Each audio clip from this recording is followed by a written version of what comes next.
welcome to Guide to the Unknown. I'm Kristen. I'm William. And we are here to tingle your spines, I was going to say. Scare you. It got mixed up in there, so I almost said tingle your scares, but I stopped myself. I don't know. We're gonna regale you with stories tonight. We're gonna tingle your scares. Yeah. Welcome back, everybody. If you've never listened to Guide to the Unknown before, Kristen and I each pick a topic from the world of mystery, share them with each other and you. This happens every Friday. You can hit us up online at GTTUpod. That's right. Okay. Who's going to do this? You go first? I go first? You go first? Why don't I go first? Okay. Let's get in the mood. Set the mood? All right. Okay. Sorry. Okay, here we go. So, I feel, Will, and we've talked about it a little bit before, we're both excited about something in this arena, that there's been a lot of deja vu entertainment out there recently. Yeah, that's absolutely true. Do you have a feeling about you were kind of like, ugh, like, were you going to do that or something? There might be some deja vu in this episode. Really? Yeah. Excellent. Well, I wanted to see, I was concerned that you were also going to do deja vu. So I texted you to ask you if your thing was timely. Will, would you mind going to your phone and reading what I wrote to you? Is this like a magic trick now? Yes, it is. I think you'll find it most illuminating. Okay. You wrote, is your topic tonight timely? And I said moderately. Timely is a good term for it. You? And you wrote, well, I'm concerned I might be picking the same thing as vu. I mean, you. And then you never wrote back. I didn't even see that text. Oh, really? It didn't occur to me until I was like finishing my research for the show that I should probably have followed up with you to make sure I wasn't covering the same ground as you. I didn't hear back, so I thought you were just ignoring me because you were like busy and you're like, I can't deal with this crap right now. Well, I was like, well, if his topic that's a big enough leaving. Right. Enough clue that if his topic was deja vu, I think he would have gotten back to me, so I feel safe. Yeah, no, I didn't even see that. So that did function as a really good magic trick. Thanks. Or as like some sort of a Mandela effect that I had never seen it, but it was there the whole time. I planted it knowing that I could cash in on it later. You hid it in another universe and then brought it into Universe Prime. Exactly what I did. Yeah. So I am going to talk about deja vu tonight, the phenomenon of deja vu. So it is in the upcoming movie that Will and I are both stoked to see, Happy Death Day to You. We're both big fans of Happy Death Day, the original. Yeah. It plays a big part in the Netflix show Russian Doll. Yeah, that came out a couple weeks ago. Have you watched that? No, I've heard it was good. Really good. Yeah. I loved it. We watched it all in one day. Wow. Okay. I mean, Ryan was sick, so we were just kind of like laid out, but still, I had a great time. Right on. In Groundhog's Day. It's in a lot of popular things to the degree that I saw an article online that I didn't read. I saw the headline that was basically saying, like, is this its own genre now, basically? Like, are these things all homages to Groundhog Day? Or can we say that, like, the deja vu day repeating over and over again thing is kind of like, there's enough material in this subject now that it's kind of its own thing. Yeah, it's its own kind of format, I think. It's specific and it's not easy to wrap up like you're like scary movie, blah, blah, blah. You have to be like, you know that thing of like when you die and you wake up and it's the same day all over again? That. Right. But still it is kind of its own thing now. Yeah, I think so. Yeah. So I'm going to go into the scientific ideas and basis as to why we might experience deja vu and then the paranormal ideas of why we might experience deja vu. Cool. Yeah. Yeah. So do you experience deja vu often? Not often, but I have definitely experienced it. Yeah. Yeah. I was really surprised that not everybody has experienced it. I kind of thought it was just like part of the human experience. According to how stuff works, it's like 70% of the population has reported experiencing deja vu. I was so surprised by that statistic. Maybe they just haven't experienced it yet. True. You know, yeah. Those were all accounts of, up to that point in living their lives. people said that. It's a good point. It's a good point. We need to poll the dead. They don't state on many polls whether or not they're getting this information from the living or the dead. It's incomplete data as far as I'm concerned. Exactly. Data. And also, interestingly, the highest number of instances of deja vu occur in people 15 to 25 years old. Oh. What the hell's going on in there? I have a theory. Oh, yeah. So I have this organized a little bit. So it's science and paranormal and then conjecture corner, where I have an idea. Okay. that I'd like to posit. Conjecture corner. I actually only wrote it down as conjecture in my notes. I just said conjecture corner right now. Do you have any bits and bobs? No bits and bobs. Okay, Just but conjecture. at least we have the conjecture corner. Exactly.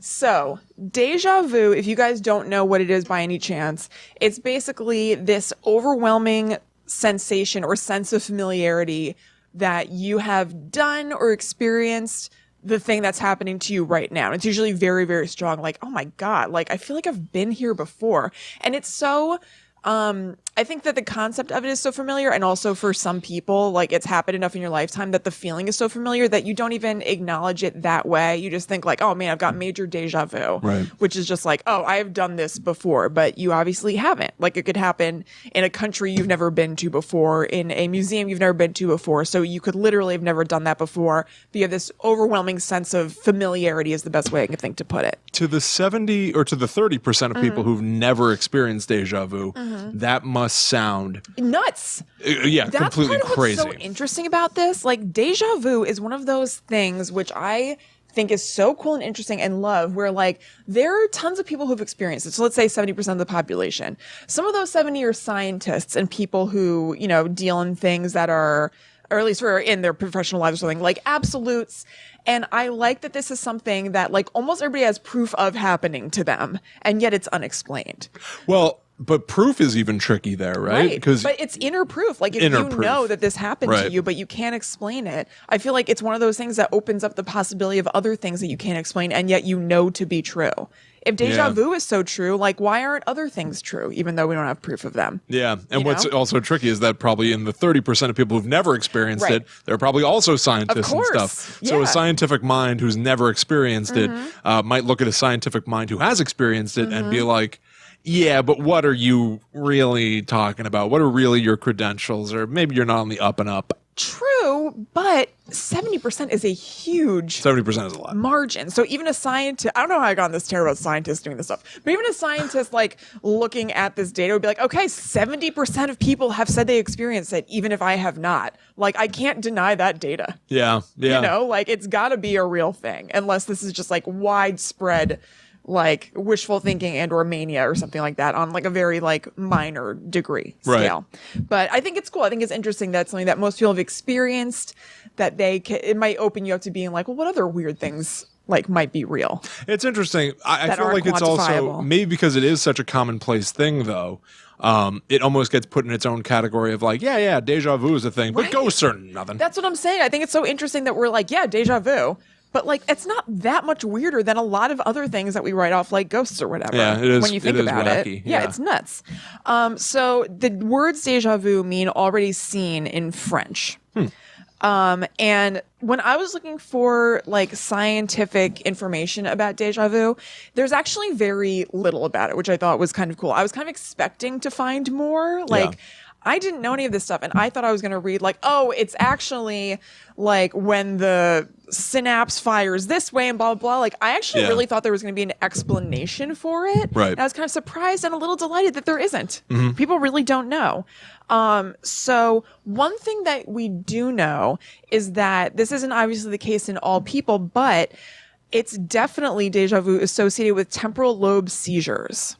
So people who have epilepsy and have temporal lobe seizures, and the temporal lobe is involved in vision, memory, sensory input, language, emotion, and comprehension, deja vu has been found to enough of a degree that it seems like it's kind of like a thing, to happen just prior to seizures. And not every single seizure, not every single person, but it's an occurrence they've noticed happens a lot prior to seizures, or sometimes, and this is like so freaky to me, in between convulsions.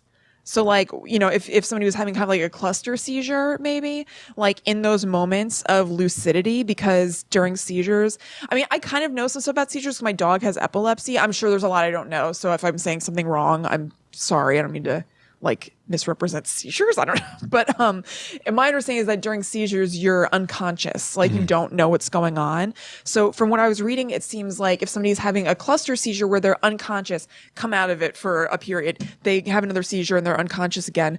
During those in-between come out periods, they might be experiencing deja vu feelings, which sounds so disorienting to go from. I'm sure it's not as rapid as I'm saying, like unconscious, deja vu.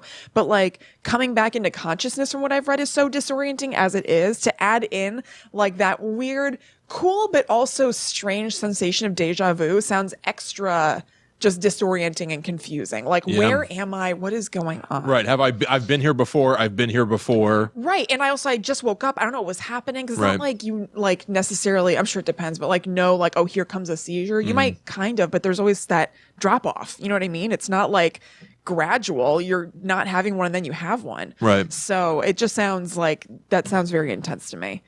But again, as I'm saying that out loud, like there are also degrees of deja vu. Like there have been times I've had deja vu where I'm like, this is insane. Like this really feels, and there are times where like, this seems kind of familiar, huh? Yeah, it can be like a little itch, or it can be a full on like, whoa, I've been here before. I've done this before. I've had deja vu so intense where I'm like, oh, I feel like I can almost predict what's going to happen next. Right, totally. Because I have seen this event play out before. Well, William, that may have happened for you in particular, which I'll get to. So, conjecture. Conjecture corner. Not about you. I'll get to you. I want to know about me first. In my news segment, me first. It's in the paranormal section. Okay.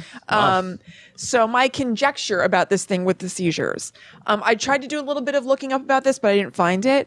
Could deja vu, in some instances, in some people, like all these things, be like a mini seizure of the temporal lobe in some way? Like, is there some sort of weird misfiring that's happening or jarring in the temporal lobe that like messes with your sense of reality just in that moment? Just in that situation. Super brief, fleeting, momentary malfunction. Exactly. And not something that you would necessarily notice or feel the way that somebody feels a seizure, and obviously not lose consciousness. But if it seems to be tied to the temporal lobe in people with epilepsy, could it be tied to an epileptic activity of the temporal lobe in people who don't have epilepsy, diagnosed? Just something to think about. It's interesting. It's like, you're walking down the street. You stumble. You ever do that thing where you trip? Yeah. You look back, see what you stumbled over. There's nothing there. You just kind of like fumbled over your own feet. Yeah. It's like there was a miscoordination. Exactly. That happened there. It doesn't mean there's something wrong with your legs or feet. No. It just means that something didn't align right. Didn't work the way that it's supposed to work to keep everything status quo. Teeny tiny stumble. Boom. And it just, because it's the brain, it's the human brain, has the effect of being like, oh, I've been here. Especially because, weird example, but like having a routine, doing the same thing all the time. You and I sit at this table at the same time every Wednesday, and we look at this camera.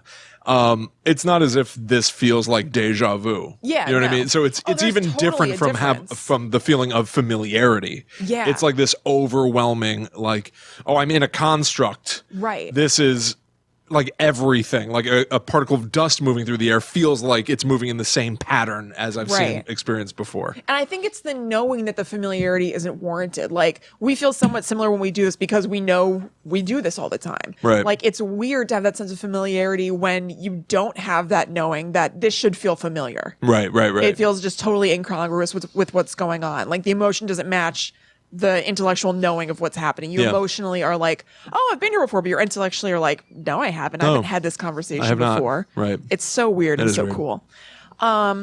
So obviously there are people who, with and without epilepsy who have deja vu. And there are some people who study this kind of stuff, like psychoanalysts, who chalk it up to fantasy or wish fulfillment.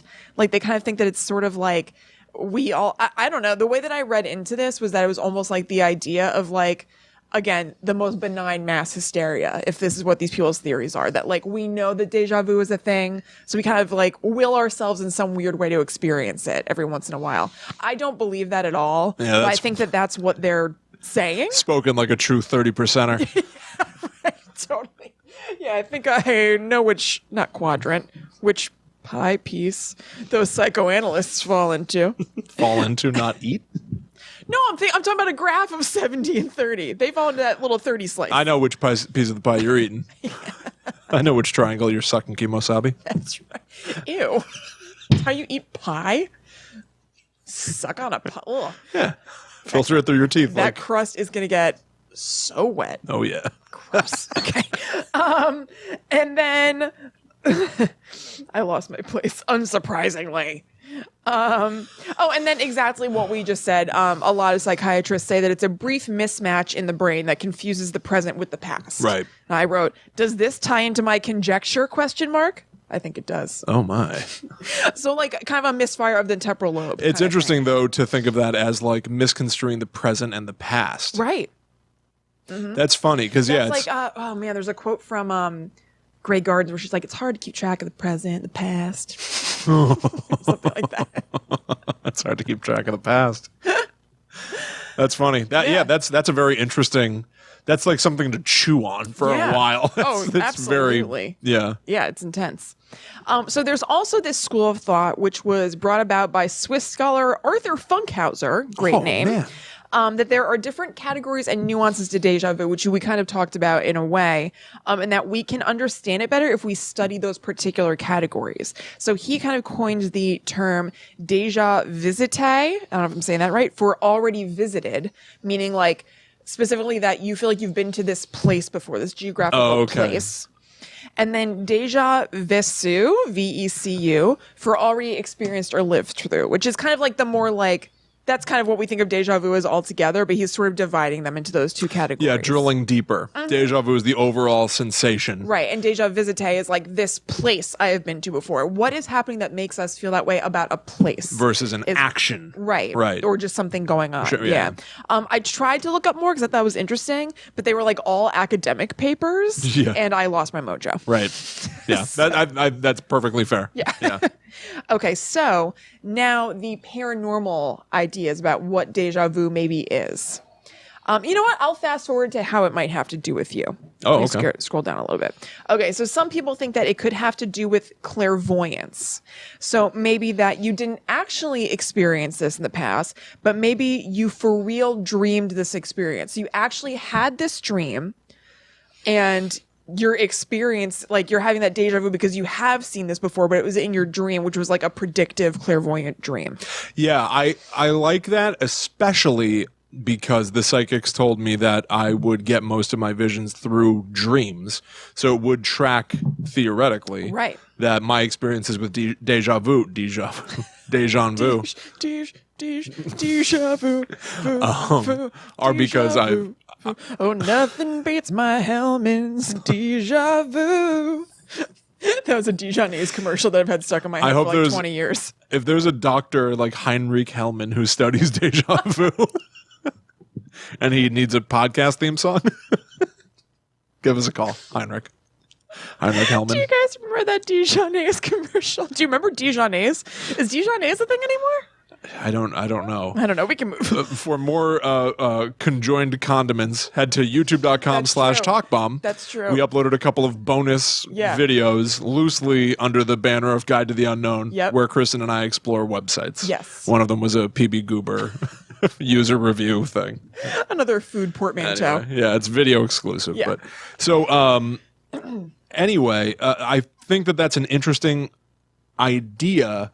I also think the thing that holds me up about it, though, is that if 70% of people have experienced deja vu, and deja vu might be some of that clairvoyance experience, that would mean the majority of people have some sort of clairvoyance, when I'd prefer that to be the minority so that I'm special. Well, if this gives you any comfort, everything that I'm about to talk about is, again, situational. They're not saying that everyone who experiences deja vu is experiencing it as a result of clairvoyance. It's maybe it's this for some people. Maybe it's that for other people. Maybe it's both for some people, whatever. So I can still be unique and precious. You're still special, boy. Huh. Yeah. Well, thank God for that. So one of the most obvious, obvious or not, but anyway, one of the most prevalent ideas about how deja vu could be linked to paranormal stuff is whether this is past life stuff, that you actually did experience something very like this in your past life, and there's a piece of you remembering it. So maybe you didn't maybe they didn't have PB Goober when your past life was going on, but you were a big fan of peanut butter and jelly. Going to the Smuckers.com website and reading reviews about PB Goober could still like initiate your deja vu response because you remember how much you loved peanut butter and jelly in that past life. Do you see what I'm saying? I see exactly what you're saying. And it makes a lot of sense to me. It's ringing a lot of personal bells. Absolutely. So here's my conjecture about that. Okay. I was surprised I didn't find this anywhere. I'm sure it's out there somewhere because it's not like such a deep idea that I can't, I'm sure somebody else has thought of it, but I didn't find it in my researches. What about the idea of it being parallel universe / dimension kind of thing? Yeah. So like, what if, you from not your past life, but you of another dimension like eats PB Goober all the time. You have this dimension, don't eat PB Goober all the time, but if you go to the Smuckers.com website, you're going to be pinged because other dimension you loves PB Goober. I think that's interesting, but I wonder if it's not about love. I wonder if it's about some sort of a specific big moment suddenly happening. Because maybe your deja vu is brought on by an event where it's just like, almost like you're like sitting in a cafe or something, you hear a car door slam and somehow that triggers like, whoa, I feel like I've heard that totally before. Sometimes it's a completely mundane thing I'm happening. using a silly example of just a random thing, but absolutely No, there sure. are ideas. Yeah. Maybe that is the moment that in the parallel universes of the world, another version of you just died. Wait, what might signify that you just died in a parallel universe? Getting deja vu. Oh, okay. Maybe that's what that is. Maybe. Is that a parallel universe has just folded into I would say it just slammed ours. into you, basically. Yeah. Yeah, like you're not needed in this other universe again, so now all of you is in yourself. Yes. Ooh, I like that. Isn't that interesting? So like Voldemort having his conjecture. soul split across the 7 Horcruxes. Right. Our soul is split across the infinite universe like theory. a big accordion. Yes. And every time one of those dies, the accordion comes together a little bit more. Just a little bit more, and you suddenly have the overwhelming feeling of familiarity because another level of reality just merged into yours. You're in two places at the same time. I like that theory. Yeah. And the 30% of people who have never experienced deja vu don't exist in a lot of other maybe they're universes. only in this dimension. Maybe that's what explains it. Yes, They're just exactly. not accordioned out. Yeah. Ooh, I like that theory. That's a good one. Thank you. You can sit in my conjecture corner anytime. So another idea is that deja vu is basically a good sign. It's kind of a sign that you're on the right path, a little bit of a nudge from your higher self or your soul, like giving you a sign in that way. It's making you feel something that's a little bit otherworldly to kind of let itself be known and be like, you're doing the right things. Yeah.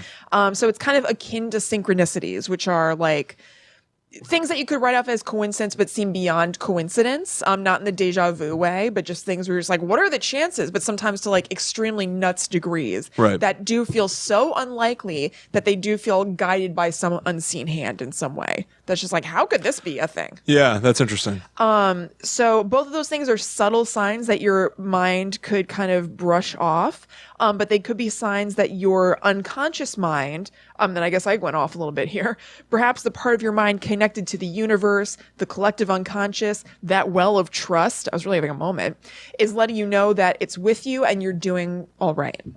I like that. That also feels like that idea of like your ears are burning, or what is it? Your ears are ringing. Your ears ringing, that means that somebody's thinking about you or something, right? Mm-hmm. Yeah. I like that. Yeah, basically. It's like it's an otherworldly action that shows you otherworldly forces are thinking about you, basically. It's interesting. Yeah. And then this one I thought was very cool. I really like the name of this because I think it's a cool sounding name and it's kind of evocative of what it is. It's referred to as the tuning fork phenomenon. So there is this idea that when deja vu happens so this is a very specific deja vu. It's deja vu that's happening when you're with another person or maybe having to do with another person. It's the idea that your frequencies are matching up out there in the ether somewhere. So it could either be, you and me talking, or maybe the subtle bodies, our kind of etheric bodies, our frequencies are lining up. We're on the same wavelength in some same page about this. And that's happening so powerfully that it kind of causes a ripple effect. Like when you hit a tuning fork and those vibrations come out, and that ripple effect causes deja vu. So that doesn't necessarily mean that you're soulmates or anything like that. It could, but that's not like a sign or anything. But with this particular experience of deja vu, it can kind of be a sign to you that the person you're interacting with is matched up with you. And it could be situational. It could be about that thing that you're talking about. Again, Right. It's all degrees. It doesn't have to be a huge big deal, but you guys are matching in some way potentially. That's interesting. That plays off the idea of us having sort of like auras and being Yeah. attuned to wavelengths and Right. spectrums and energies. Yeah. Cool. Exactly. It's cool, right? And then also I found this interesting. I only found it one place. It was kind of random. It said that when ghosts are around us, the likelihood of us experiencing deja vu is higher. Like they exert some sort of influence or whatever that makes deja vu more likely. That's interesting. Yeah. I think, I wonder if there's anybody who, outside of a seizure happening, experiences near constant deja vu. I wonder. would- I mean, there are all kinds of crazy, brain things that happen to people. So that could be. You know? Yeah. And maybe for a person like that, maybe they are able to see.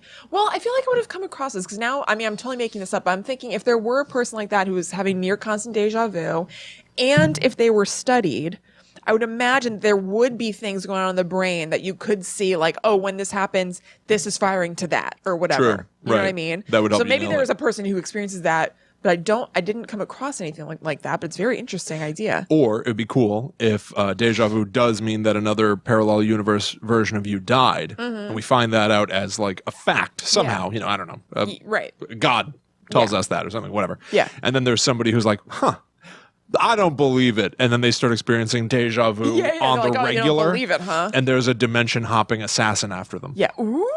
And they know it's a matter of time Like the until they come to gunslinger. my dimension That's right. and get this version of me. Yeah, that deja vu is like a ticking clock, basically. Yeah. And it would Every be the time you feel that worst. slam, you're like, he got another one of me. Oh my God, he got another one of me. Oh my God, he got another one of me. And then it culminates with, Again, like Horcruxes. with the assassin finally finding the me that's been paranoid about this for all this time. Yeah. And they go like, I found you, Dimension Boy. And they like point a gun at me or hold a knife to me or something. And then we smash cut Yeah. to another version of me sitting in a Starbucks going, I just had the weirdest feeling. Oh, well. Drinking a cup Anyway, of tea. it doesn't really affect me. Yeah, who cares? Yeah. Yeah. So this is my final conjecture having to do with the idea of ghosts being around us, upping the likelihood of deja vu. Mm-hmm. Could it be their way of communicating sometimes? Again, situational, some ghosts, sometimes whatever. But like similar to the idea of the higher self or the soul kind of communicating with us and letting us know like things are going well. Let me give you this little ripple that makes you feel otherworldly, that shows you that you're on the right path. Maybe ghosts are kind of summoning up their strength and manifesting it in this kind of like record skip that happens. To some extent, deja vu occasionally, to me, feels like waking up. Even though I've been going about my day, Yeah. it could be 5 o'clock in the afternoon, and all of a sudden, deja vu, and Yeah. I'm in the moment and paying attention to everything around me Well, it feels in so a way that I had new. not previously. Right. Is it a gift of awareness, increased awareness for a moment? Yeah. Almost Yeah. like a burst of Great adrenaline, question. like Yeah. a ghost touching Giving you a little tap. your temple, Yeah. side of your head by your temporal lobes, and just going like, bingo, here's some additional awareness for you. Yeah. For the next few Yeah. seconds. Yeah, definitely. I like that thought. Because it does feel like a little jolt when you experience deja vu. It's just like it is heightened awareness, which kind of wakes you up a little bit. Yeah, it's like a micro energy drink. Yeah, absolutely. Yeah. Yeah. I like that idea. So that's deja vu. Interesting. Yeah. Very interesting. Yeah, what a that's a true phenomenon Right, that we unexplained take for phenomenon. granted. Yes, but that- there is no answer for That's it. part of what is so interesting to me about it is that we all just accept it. We're like, yeah, deja vu, weird, Yep. huh? We've It's a just gotten fact. so used to it, but it's very weird and it's unexplained. Absolutely. Yeah. Couldn't agree more. Yeah. Well, yes, you and I are attuned to the same frequency because of Happy Death Day to you. Yes. Yes. Very much looking forward to it. As am I.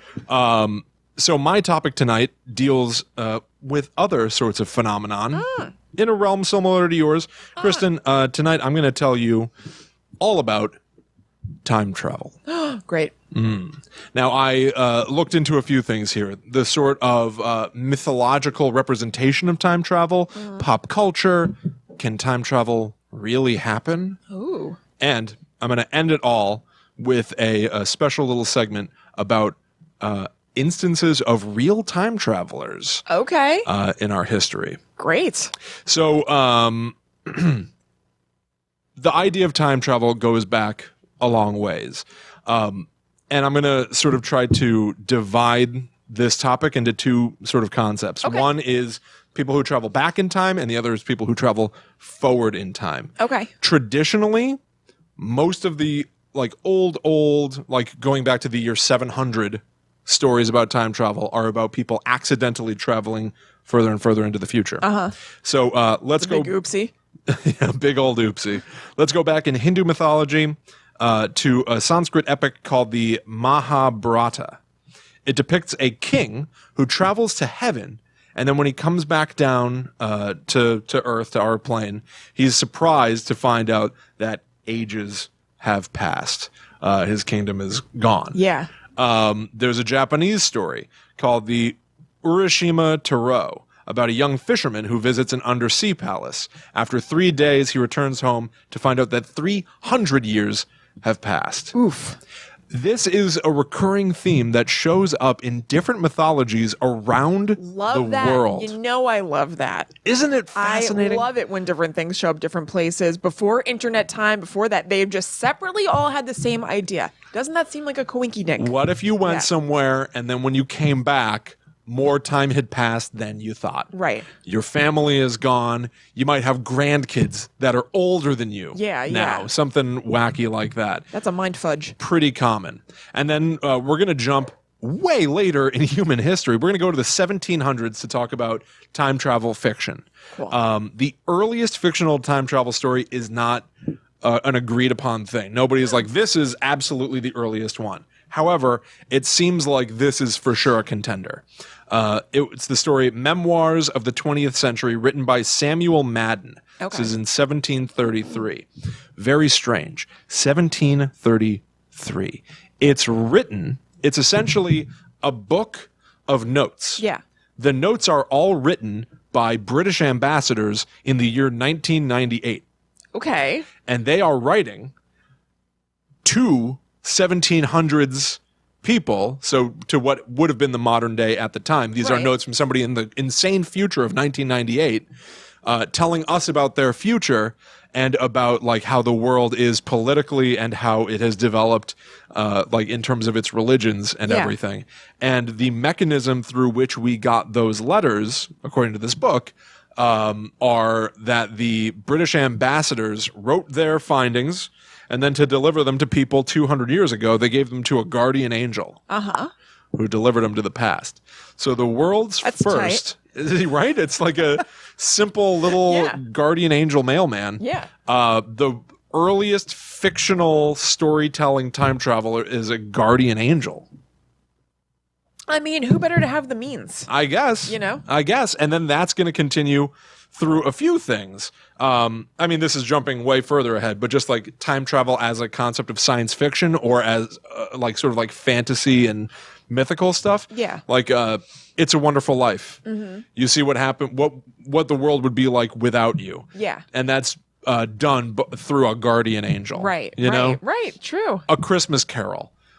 Scrooge sees Christmas of yore Yeah. via a ghost that you might Right. call a sort of guardian angel. He sees his Absolutely. future. Especially that last one, the Muppet Christmas Carol. Oh, man. Yeah. Or no, not the last one. The second to last one. That last one is that a last one's not an angel. terrifying guardian angel. Yeah.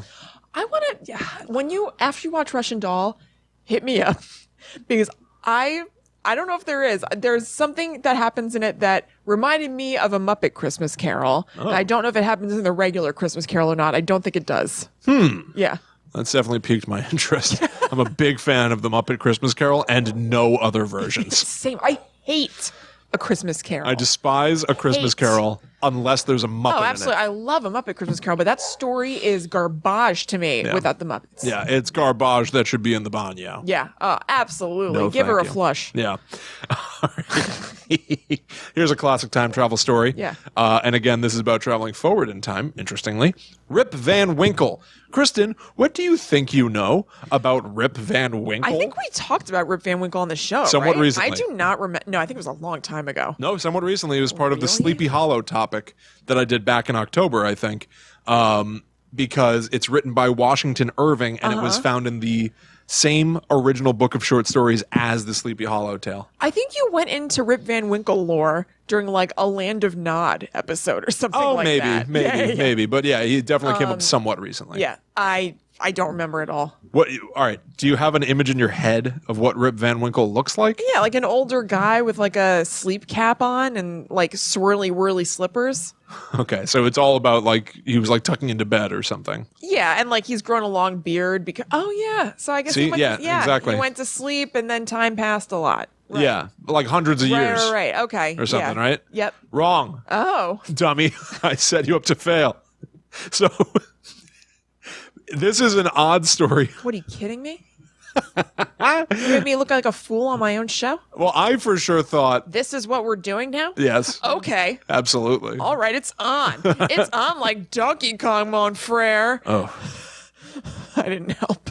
oh, I think I was help. seeing a. Did I see? I think I was seeing Avenue Q on Broadway. On Broadway. Yeah. And something pivotal happened in the story, and a guy sitting behind me went, "Oh, it's on like Donkey Kong." Oh my God, I remember you saying and that. It made my blood Wait a second. churn and Wait boil. a second. Did we see Avenue Q together? I saw it like 5 times. That's right. Were you there when there were guys like heckling them and then they started making out? Were you with me? It was like bros. Like you would think they were like from a frat. Oh, I think I remember you something. telling me about that. I don't remember who I saw it with. But yeah, there are these guys who were like frat bros, I would say. And they were just like loud and like drinking, I think, and like talking a lot and like yelling. And they started like making out, which was a very unexpected development. Huh. Well, Yeah. at least they had fun. They sure did. So Rip Van Winkle, strangely enough, I definitely thought this was about some old codger who fell asleep for a millennia. Codger. It's actually about just some dude who, it's prior to the American Revolution. He goes out for a walk on the mountains to get away from his nagging wife. Oh boy, ladies are the worst. Yeah. And he climbs this mountain where he finds 9 bearded old men dressed in God. ornate clothes, silently bowling. Man, I don't remember this at all. I do not think we talked about this. He drinks some of their magical liquor Okay. and goes to take a nap. When he wakes up, his sword is rusted and his dog is dead. Wow. His clothes are all tattered. Yeah. He walks down into town, being like, well, that was a weird night. And doesn't recognize anybody down there. The portrait of King George isn't even on the wall anymore. It's been replaced by some guy named something like George Washington or something like that. Oh my God. What's going on around here? And then he runs into some other guy stealing his identity who's also named Rip Van Winkle. And he realizes, whoa, that's my son. That's Rip Jr. Oh my God. And 20 years have passed. Wow. Only 20 years. Huh. Okay. I mean, I didn't necessarily think it was millennia. I definitely thought it was like 100 years. I don't know what I thought. I knew it was a long enough time for him to grow a long beard. That's Yeah. basically my only beat. Also, according to Wikipedia, he finds out that his nagging wife, quote, died some time ago, Did she die of nagging too much? but he is not saddened by the news. Okay.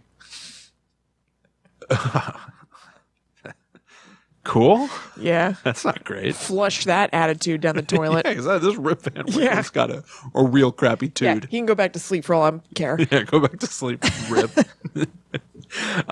He learns that the men on the mountain might, in fact, be ghosts. Oh. And then he just gets back to That's a his cool story. same old life. Wow. Picks up where he left off. No repercussions, but at least that nagging wife is gone. So it sounds like, as far as Rip is concerned, who's a jerk, things worked out pretty well. Yeah, Rip Van Jerk. Yeah. That's what they would have called him. And they all would have been like, yeah, Jerk. yeah, Rip Van Jerk. Jerk Van Winkle. That's better. It's way, Yeah. that's way better. Anyway. All right, so this is all sort of like odd magical means and potions. Time machines. Kristen, what are they? Where they come from? Yeah. The earliest story of a time machine is The Clock That Went Backward by Edward Page Mitchell in Okay. 1881. You turn the handle, the hands on a clock, and you're traveling in time. So Yeah. it's still sort of fantastical. Yeah.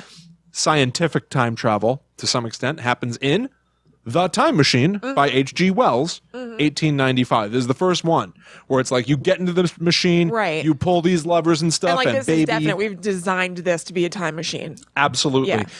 This coins the term time machine. This sets up in popular knowledge the idea of the fourth dimension, that time is a thing you can travel through, just like space Yeah. height, distance, depth, time. However, in reading the plot of the Time Machine, it also starts talking about Morlocks and the Eloi. Okay. And a woman named Weena. Weena? How do you spell that? Weena. Oh, boy. It's a beautiful name. That's a beautiful name. Also, there are crab people. Oh, wow. This story's wild. And so I move on. All right, good. Yeah. There's too much happening. I'm done. So let's start talking about... Back to the Future? Ready. Oh, well, actually, that is the next thing that I have, but I great. don't even have talking points because I just wrote down popular time that's travel fine. fiction. Like, we all know time travel movies. Yeah. Necessary. Yeah, we can totally. talk about stuff if you want, but... It's fine. All right, let's get into can time travel happen? Yeah. This will be a real hot, brief segment. This is where Willie's gears started spinning way too fast.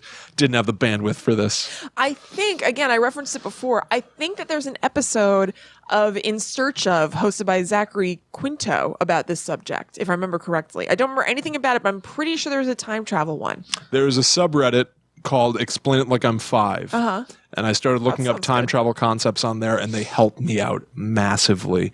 Because otherwise, you're talking about quantum physics like... Listen, I'm not saying that it's impossible for me to understand, but for sure, it's hard. For this purpose, it was just like, it was beyond my present capacity. Sure. So I'll tell you this. Is time travel possible? Yes and no. There is not an agreed upon consensus whether or not you can travel back in time, but it's not looking good. There are a lot of theoretical reasons why maybe it's possible with wormholes. Right. But wormholes aren't holes. Like, it's like I started being like, okay, all right, everybody. That's too much for me Shut already. it down. Yeah. Shut down your websites. I don't have time for this right now. I can't. Yeah. And yet I was still compelled to stare at them as if somehow the world would be wormhole would open up within the website. Or like, a hole opens in the website and the person's face emerges and they're like, let me break it down for you. I'll make this real easy for you. It's Jeff Foxworthy giving you some "Are you smarter than a fifth grader" style knowledge about time travel. I can't believe you don't know. You might be a time traveler if you traveled through time. Oh, we could workshop some You might be a time traveler jokes. I would love to do that later. If your granny is wearing special space visors and talking about the 88th president, she might be a time traveler. You want to hear my favorite you might be a redneck joke? Definitely. How do I say it? I don't know. I know the gist. If to put away the valuables, you kick the Nutter Butters under the couch, you might be a redneck. It's a good joke. The valuables. You got to protect the valuables. You kick the Nutter Butters under the couch. That's a great joke. That's a legitimately great joke. I know. That's why I've remembered it for all this time. Yeah. Yeah, you got a fancy dinner party and your wife is getting ready, so you time travel to the future to try to make it to when she's done. She still isn't ready. That's good. That's good. You might be a time traveler. And that's also like in tone. It's the correct tone. Yeah, exactly. Jeff Foxworthy Takes my wife forever to get ready. This is good. And she still isn't ready. I traveled 500 years in the future. I might be a time traveler. The party's been over for a millennia, and she still isn't ready. I feel a soft spot for Jeff Foxworthy. So do I. That's also a deep really cut nice. reference for some of you listeners out there. Well, not me. I don't know what you're Not talking you. about. Yeah. Not you. So What is it? No, I want that to be special for some people. I'll tell you later. I mean, I can figure. Yeah. Yeah. So time travel concept. So one of the things that I figured out that theoretically makes time travel in the forward possible, because that's the one that's easier to wrap your head around, and is actually confirmed that you can travel faster than 1 second per second. Right. Right? Like you think about that. That's what we're doing right now. Yeah. We're living 1 second of our lives per second that elapses. Yeah. Gravity affects everything. Yeah. It doesn't just affect like these physical objects. Your tea is kept on the table and the table is kept on the ground and my house is kept on the earth by gravity. Gravity also affects time. Right. So a black hole is not the absence of material. It's not a hole the way you think of it. It's actually super condensed matter. Right. And so the gravity is particularly high. So this is what I got from Explain It Like I'm 5. Yeah. If you want to time travel into the future, Yeah. you want to essentially, you feel the same, but you want the world around you to fast forward. You want to hit fast forward on a remote control. Get close to a black hole. Click. Like click. Yeah. Yeah. You don't want to slow things down for a better look. You want to speed things up for a worse look. Yeah. So, The tagline of Click. yes, go toward a black hole. The closer that you get to a black hole, relatively, the rest of the world seems like it's moving faster. Right. Time Cool. is moving slower for you. Yeah, because the gravity is so intense in the area that you're in. Yeah. Is that it? Yeah. And so then when you get close to a black hole, it's like the world is fast forwarding. Step away from the black hole when you are ready to rejoin 1 second per second. Cool. Yeah. And so as a result, people who travel to outer space, they're leaving the Earth, which has higher gravity than space. Right. Their time moves more slowly out there. Right. That's right. Yeah. So it's Crazy. They- God, the world is crazy. yeah. So they measure it in like thousandths of a second Yeah, or whatever yeah. the hell. But time is moving slower, further away from Right. planets. Right. So time travelers are younger than us. Uh-huh. Wait, I don't know. Is that space true? travelers Yeah. are younger than us. Yeah. Sorry, astronauts are younger than us. Right. That's crazy. So is Buzz Aldrin like 25? He looks great. He looks really good. Wait a minute. Wait. Is look- he still alive? Did he die? You look good, Buzz. I'm serious. Buzz, you look good. Is Buzz Aldrin alive still? I'm not kidding. I think so. Didn't somebody die recently? He was like a famous astronaut? Not Neil Armstrong, right? Didn't he die like a while ago? Let's Don't ask me about this. Yeah. Mom's gonna get mad. I have no idea. Yeah. So anyway, enough of that stuff. Yeah. That's all I can figure out. That's all I can wrap my head around about traveling in time. Theoretically possible to travel to the past. Realistically, probably not. Definitely possible to travel to the future, but it's not what you think. Yeah, right. It's minute. Right. There is also a theory put forth by Stephen Hawking Mm-hmm. that even through all of this conjecture and theorizing about like, well, this is how you would do it to get to the past. We don't know if we can physically get these things to align to be able to do that yet, but this is how it would work. Stephen Hawking basically went, well, hold the phone and pump the brakes. He put forth something called the chronology protection conjecture, Okay. which states that Also a fan of a conjecture corner. he loves a conjunction corner. You and Stephen Hawking. Yeah. You got a thing going. 2 peas in a pod. Yeah. He theorized that even though some of this is theoretically possible, the laws of nature will prevent it from happening. Oh, It would be a violation of nature to be able to travel back in time. that makes sense. Yeah. So it won't happen even if you got the stars to Yeah. align to make it happen. Nature will prevent It it. won't allow it. Yeah. It's an Life interesting finds idea. a way. Yeah, a little bit. Yeah. You are not allowed to go back. Yeah, right. Interesting. That's cool. Yes. Paradoxes, the causality loop. This is essentially the idea of somebody gives you something, you go back in time and give it to them. Where did it start? Yeah. You know? Yeah. Or more specifically, you go back in time to give somebody something, Right. and then they give it to you in the Right. future. Where did it come from? Uh-huh. That's the causality loop. Okay. The grandfather paradox. You go back in time and kill your own grandfather. Right. Do you stop existing? Right. Is that even possible? If that happened, you were never born, so Right, you so couldn't how have did you gone even back in kill the time to kill grandpa? him. Right. Yeah. That brings us to the many worlds theory, which is that you don't travel back in time to your own timeline. Anything that happens via time travel creates the multiple universes. Enter Deja vu. Yeah. We've just time traveled back to your topic. Yeah. Everybody listen back to Kristen's Amazing. topic and then come back to this Yeah. timestamp in the show. And the butterfly effect. The butterfly effect is typically just an illustration of chaos theory, that the flapping of a butterfly's wings can eventually result in a gigantic tornado happening. But we've also seen that happen a lot in time travel fiction where Yeah. you go back in time, step on a bug, you come back to the present, everybody has toasters for hands. Right. Oh my God. All right. I can't Did you talk just about pull that? Yeah. That was good. I can't talk about any of that stuff anymore. Yep. So let's conclude. Real life time travelers. Yeah. These are the times that it's been claimed we've gotten proof that somebody amongst us is actually from the far future or the far past. Cool. I introduced to you, for your approval, the Moberly Jourdain incident Oh, of course. of 1911. Charlotte Ann Moberly and Eleanor Jourdain published a book called An Adventure.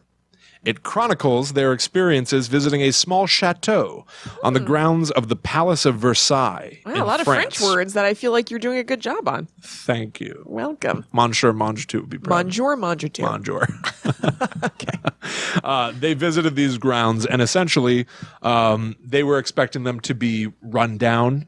Yet instead, the gardens appeared to be vibrant. Verdant. It's incredible. The Yeah. greens are so Green. green. Great. Green. They claim that they saw guards who were like, that way, please, keep going that way, whatever. Like, totally average day for all these people. Yeah. And they claim to have seen Marie Antoinette. Oh, okay. Now, some of this was later explained as we saw a bunch of ghosts. However, it was also theorized, no, you entered a time slip. Yeah. You went to this place at this time, and you accidentally ended up at that place in the late 1800s. Right. In the wrong time. Yeah. Yeah. Cool. Highly controversial. Sure. Complicated by the fact that these two women claim to have other paranormal experiences. Maybe there was something completely unique and special about them. Yeah. Or maybe they just were throwing in a lot of different concepts. Right. Who knows? But yeah, that's a big one. Chaplin's time traveler. Okay. Let's fast forward to 1928. In the Charlie Chaplin movie, The Circus, there is a shot of a city street.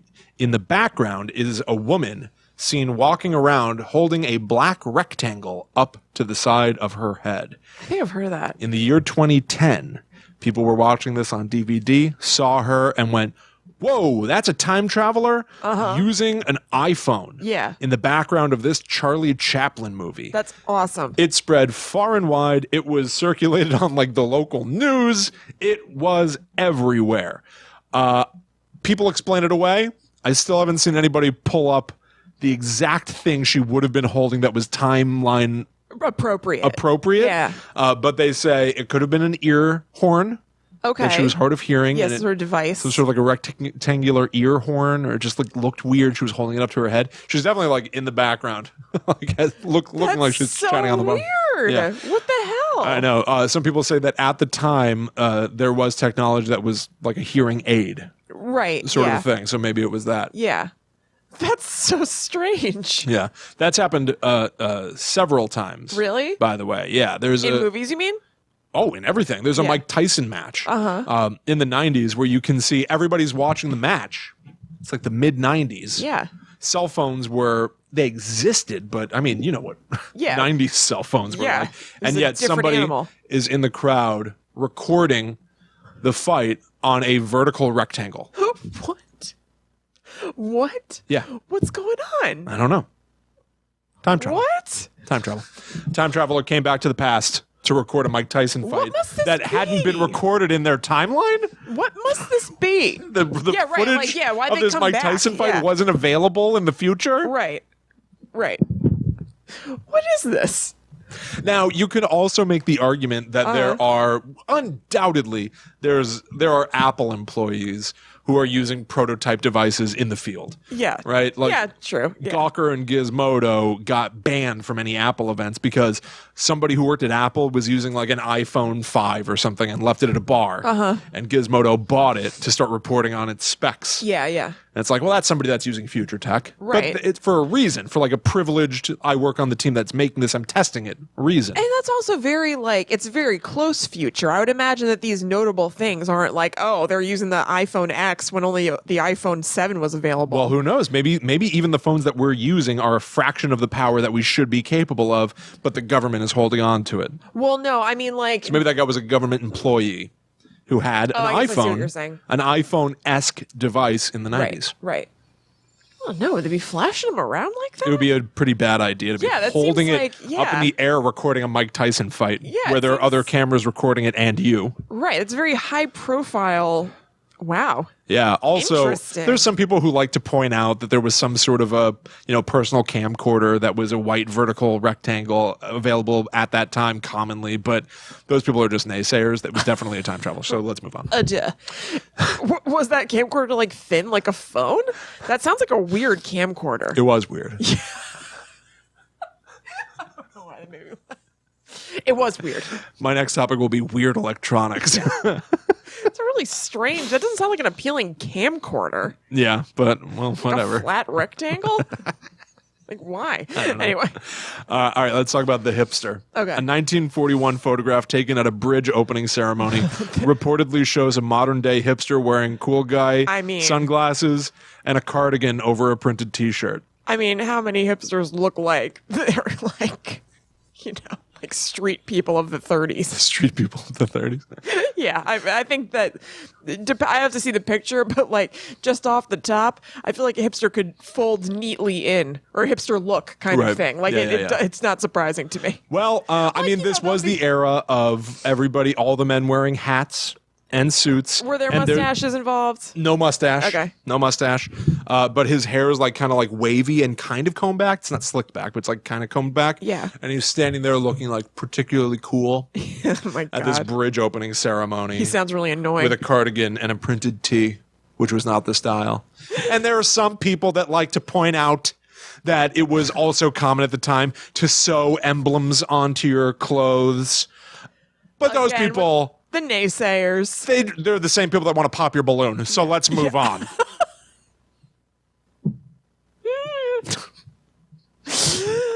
He definitely looked out of place. I'll tell you that much.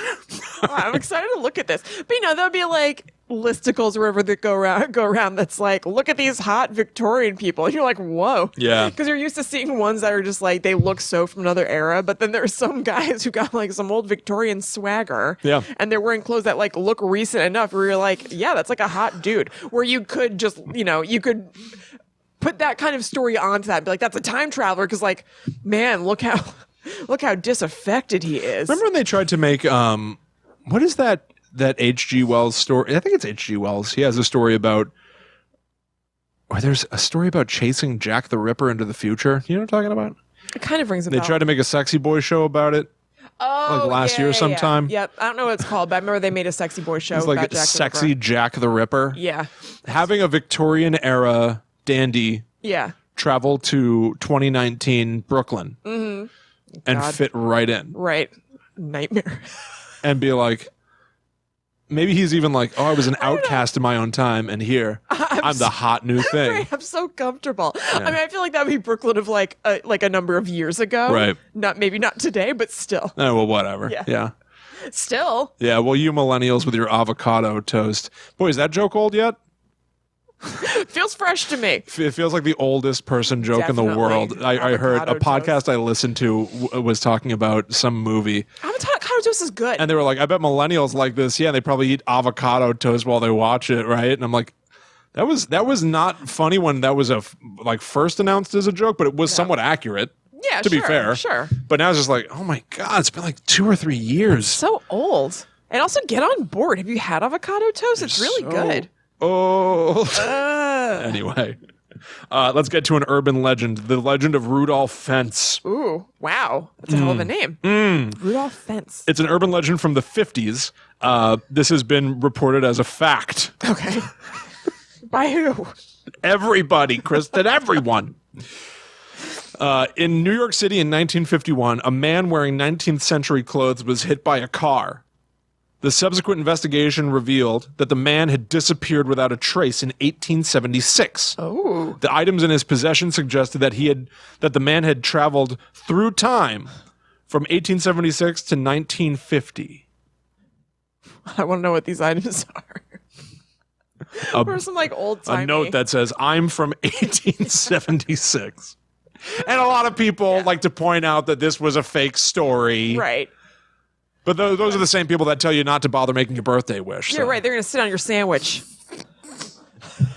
Exactly. So let's move on to John Titor. Yeah. Do you know this name? No. Oh, this is one of the best stories.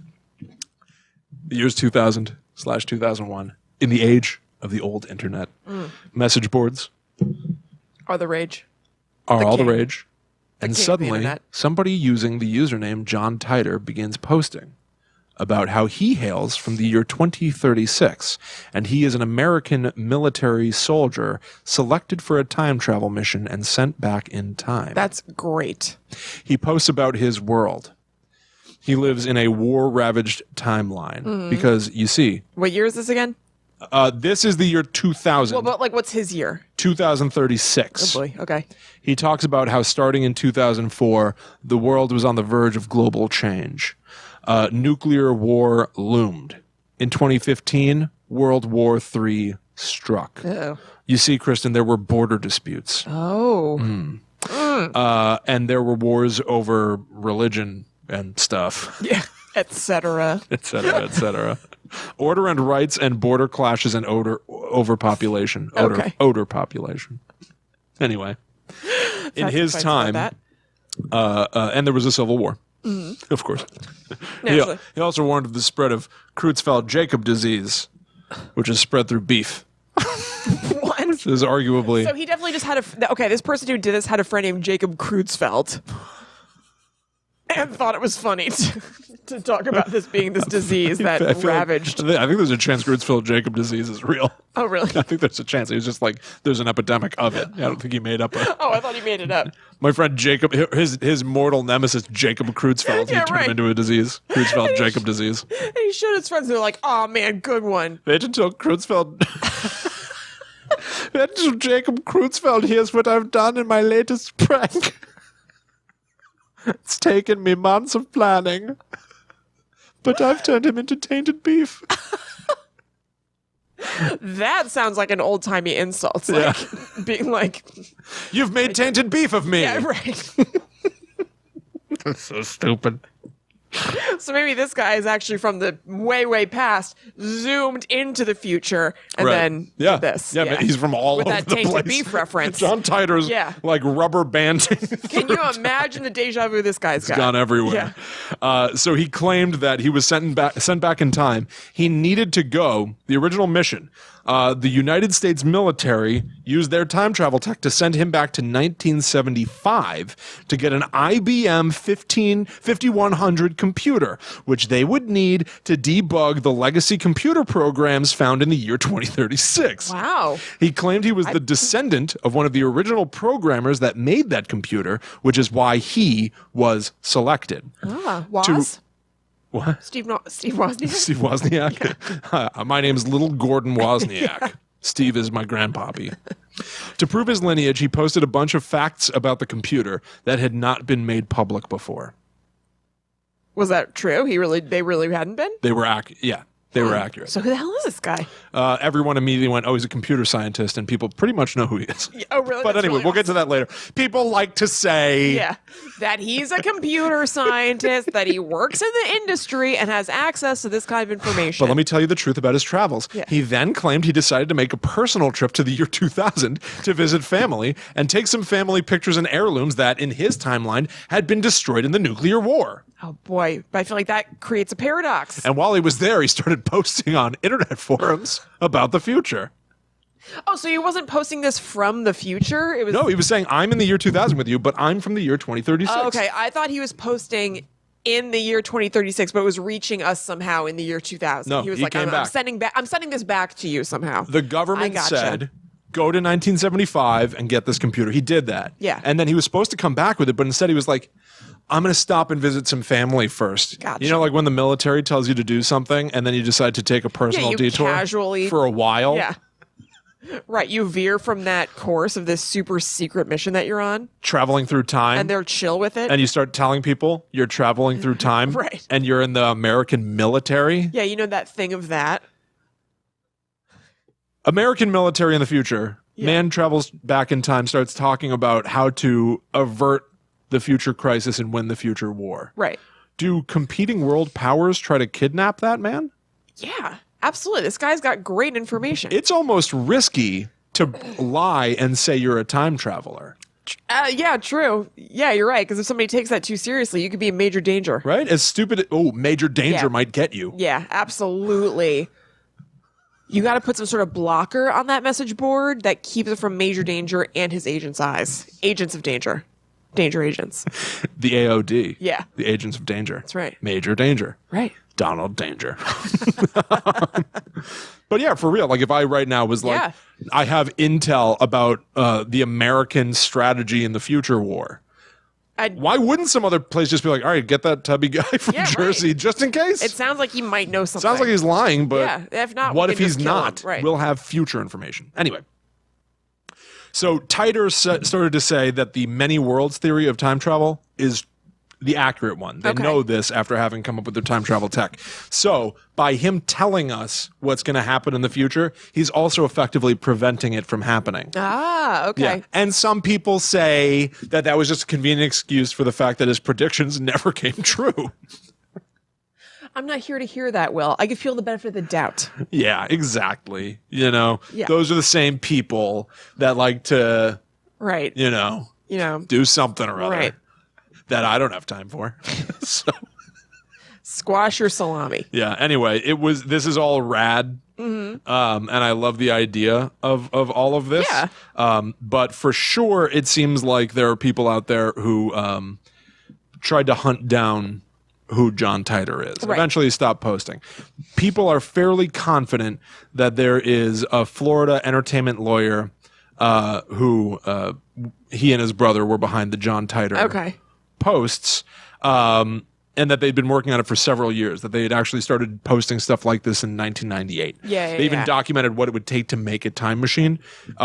And it turns out... Wait, what do you mean? These two brothers documented what it would take to make a time machine online? Is that what you're saying? Yeah. Like they would post as their character that they'd made, saying, here's how the time machine was made in our time. So it was almost like the Blair Witch marketing campaign. Yeah, where they're like, no, the fictional thing is the real thing. Yeah. But they had nothing to market. They were just kind of doing it to do it. Yeah. And it turns out that John Titer is also a registered trademark.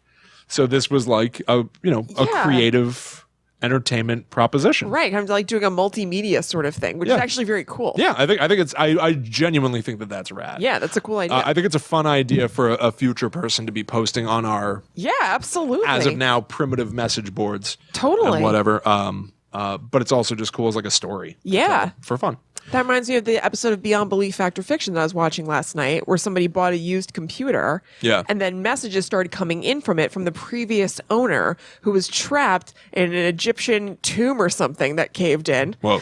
And they were like, oh, how much more battery power does your computer have? We'll come get you. And he was like, I'm not using a computer.